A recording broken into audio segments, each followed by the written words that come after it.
नमस्कार, स्वागत आपका केयर याना पे। मैं हूं आपके साथ रमेश जाखड़। लोकसभा चुनाव घोषित हो चुके हैं। हरियाणा की अगर बात करें तो छठे चरण के मतदान में जो है वो हरियाणा में लोकसभा चुनाव जो है वो होने हैं। तो ऐसे में सिरसा लोकसभा में हम लोग जो है वो लगातार कवरेज करते हैं, तो सोचा कि क्यों ना एक बार सिरसा लोकसभा का इतिहास क्या है, वो पूरा इतिहास पे जो है वो एक नजर डाली जाए कि आखिर सिरसा लोकसभा क्षेत्र जो है वो पहले किस नाम से जाना जाता था, कब सिरसा लोकसभा क्षेत्र बना, और जब से सिरसा लोकसभा क्षेत्र बना है तब से लेकर के आज तक अगर बात करें तो कितनी बार जो है वो चुनाव हो चुके हैं, कितने एमपी रह चुके हैं, उनमें से जो है ज्यादातर एमपी जो है वो कौन सी पार्टी के रहे हैं, कब कब कौन कौन जो है वो एमपी रहा है। तो यानी कि पूरा एक पुराना इतिहास जो है वो आज इस वीडियो के माध्यम से हम आपको जो है वो बताने वाले हैं। तो सबसे पहले अगर शुरुआत करें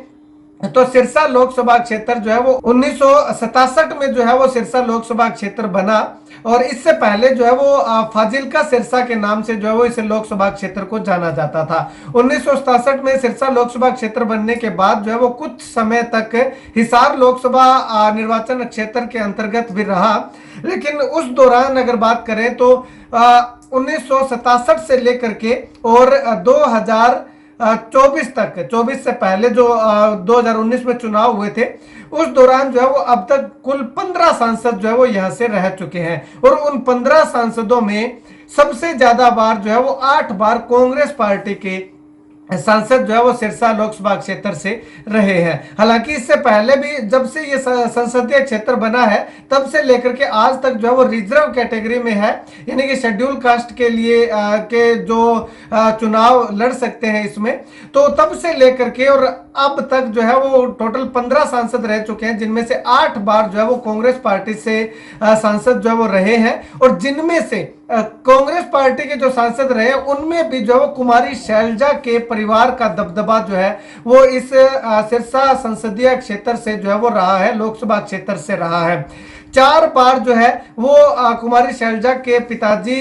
स्वर्गीय चौधरी दलबीर सिंह जो है वो सिरसा लोकसभा से एमपी रहे। उसके बाद 2 बार जो है वो लगातार कुमारी शैलजा खुद जो है वो इस लोकसभा क्षेत्र से सांसद रही है, एमपी रही है। इसके अलावा जो है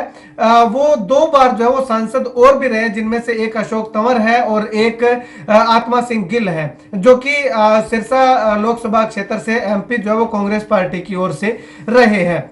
तो 1971 माफ कीजिएगा 1967 में जब ये निर्वाचन क्षेत्र बना, तब जो है वो पहली बार जो सिरसा लोकसभा क्षेत्र से कुमारी शैलजा के पिताजी स्वर्गीय दलबीर सिंह जो है वो पहली बार कांग्रेस पार्टी के पहले एमपी जो है वो बने, और उसके बाद जो है वो दोबारा फिर चुनाव हुआ, तो उसमें भी जो है वो कुमारी शैलजा के पिताजी लगातार 2 बार जो है वो इस संसदीय क्षेत्र से जो है वो एमपी रहे हैं। तो 1967 में चौधरी दलबीर सिंह एमपी रहे कांग्रेस पार्टी से, और उसके बाद 1971 में जो है वो चौधरी दलबीर सिंह एमपी रहे, जो कि कांग्रेस पार्टी से ही थे। और उसके बाद 1977 में चुनाव हुए, उसमें जो है वो चौधरी चांद राम जो है वो एमपी रहे, जो कि जनता पार्टी से जो है वो चुनाव लड़े थे और जीत दर्ज की थी। उसके बाद 1980 में फिर कांग्रेस पार्टी ने बाजी मारी और चौधरी दलबीर सिंह जो है वो तीसरी बार जो है वो सिरसा लोकसभा क्षेत्र से एमपी बने। उसके बाद 1984 में जो है वो चौधरी दलबीर सिंह जो है वो एमपी बने, और उसके बाद 1988 में अगर बात करें तो हेतराम जो है वो एमपी बने, जो कि लोकदल पार्टी से जो है वो चुनाव लड़े और जीत दर्ज की। उसके बाद 1989 में फिर चुनाव हुआ, 1989 में भी जो है वो हेतराम जो है वो एमपी बने, जो कि इस बार लोकदल से नहीं, इस बार जनता दल जो है वो बन चुका था, जनता दल से जो है वो चुनाव लड़े और जीत दर्ज की। उसके बाद फिर बारी आती है 1991 में जो है वो चुनाव हुआ, और 1991 में जो है वो चौधरी दलबीर सिंह तो चुनाव नहीं लड़े, लेकिन उसके बाद उनकी बेटी जो है कुमारी शैलजा वो चुनाव लड़ी कांग्रेस पार्टी की ओर से, और वो जो है वो पहली बार सांसद जो है वो सिरसा लोकसभा क्षेत्र से बनने का गौरव खिताब जो है वो उनको प्राप्त हुआ। उसके बाद 1991 के बाद 5 साल बाद जो 1996 में चुनाव हुआ, 1996 में भी कुमारी शैलजा जो वो लगातार दूसरी बार सिरसा लोकसभा क्षेत्र से एमपी बनी। उसके बाद अगर बात करें तो 1998 में चुनाव हुआ। फिर 1998 में जो है वो इंडियन नेशनल लोकदल पार्टी से डॉक्टर सुशील इंदौरा जो है वो सांसद जो है वो बनने का खिताब उन्हें जो है वो प्राप्त हुआ। और 1998 के बाद अगर बात करें तो 1999 में फिर चुनाव हुआ 1 साल बाद। उसमें भी जो है वो इंडियन नेशनल लोकदल पार्टी से ही डॉक्टर सुशील कुमार इंदौरा फिर से चुनाव लड़े और फिर से जो है वो सांसद बने, फिर से एमपी जो है वो जीत करके इंडियन नेशनल लोकदल पार्टी के खाते में जो है वो ये एक सीट जो है वो और डालने का काम किया। उसके बाद 2005 में जो है वो चुनाव हुए और 2005 में जो है वो कांग्रेस पार्टी से आत्मा सिंह गिल वो चुनाव लड़े और वो जो है वो 2005 में कांग्रेस पार्टी की ओर से चुनाव जीते और लोकसभा सांसद जो है वो उनको बनने का गौरव जो है वो प्राप्त हुआ। उसके बाद 2009 में जो है वो चुनाव हुए। 2009 में कांग्रेस पार्टी की ओर से डॉक्टर अशोक तंवर जो कि पहली बार चुनाव लड़े थे सिरसा से और उनको जो है वो लोगों ने उन पे भरोसा जताया, आस्था व्यक्त की और उनको जो है वो जिता करके लोकसभा में भेजने का काम किया। तो 2009 में जो है वो फिर से कांग्रेस पार्टी ने बाजी मारी और डॉक्टर अशोक तंवर जो है वो कांग्रेस की टिकट पे जो वो चुनाव लड़े और जीत दर्ज की। उसके बाद 2014 में चुनाव हुए। 2014 में जो है वो इंडियन नेशनल लोकदल पार्टी के हिस्से में ये लोकसभा सीट जो है वो गई, जिसमें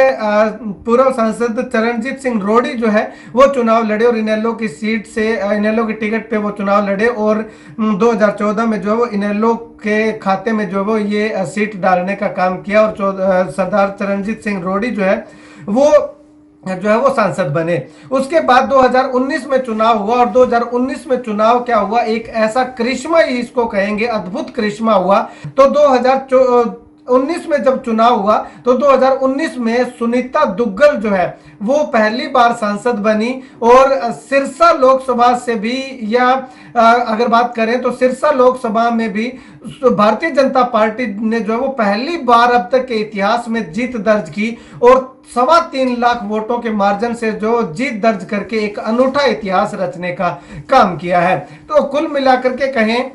तो इस लोकसभा क्षेत्र पे, सिरसा लोकसभा क्षेत्र पे कांग्रेस पार्टी का दबदबा रहा है और कांग्रेस पार्टी में भी कुमारी शैलजा के परिवार का जो है वो काफी अच्छा दबदबा हमें देखने को मिल रहा है, क्योंकि 8 सांसद जो जीते जिनमें से 6 बार जो है वो कुमारी शैलजा और कुमारी शैलजा के पिताजी जो है वो यहाँ से सांसद बनने का खिताब जो है वो उनको हासिल हुआ। अब कुल मिलाकर के यूं कहें कि ज़्यादा बार सांसद जो है वो कांग्रेस पार्टी के जरूर बने हैं, लेकिन अगर सामने मुकाबले की बात करें तो मुकाबले में जो है वो इंडियन नेशनल लोकदल पार्टी ही हमें यहाँ पे जो है वो खड़ी दिखाई दी है। तो ऐसे में अब आने वाले समय में 2024 में जो है वो भारतीय जनता पार्टी ने तो अपना उम्मीदवार उतार दिया है, जो कि पीछे कांग्रेस से एमपी बने थे डॉक्टर अशोक तंवर, उनको जो है वो चुनावी मैदान में उतारा है और अभी तक बाकी पार्टियों के प्रत्याशी जो वो घोषित नहीं हुए हैं। तो उन पार्टियों के प्रत्याशी घोषित होने के बाद और 25 जो जून को चुनाव होना है तो उसमें जो है वो कौन बाजी मारता है ये आने वाला वक्त बताएगा। ये 25 मई को, माफ कीजिएगा, 25 मई को जो चुनाव होना है उसमें कौन बाजी मारता है वो आने वाला वक्त बताएगा और 4 जून को जो नतीजे घोषित होंगे तो 4 जून को पता चल जाएगा कि इस बार जो वो 2024 के लोकसभा चुनाव में आखिर किस पार्टी का दबदबा रहता है और कितना दबदबा जो है वो रहता है। खैर, आपको क्या कुछ लगता है कमेंट सेक्शन में कमेंट करके जरूर बताइएगा।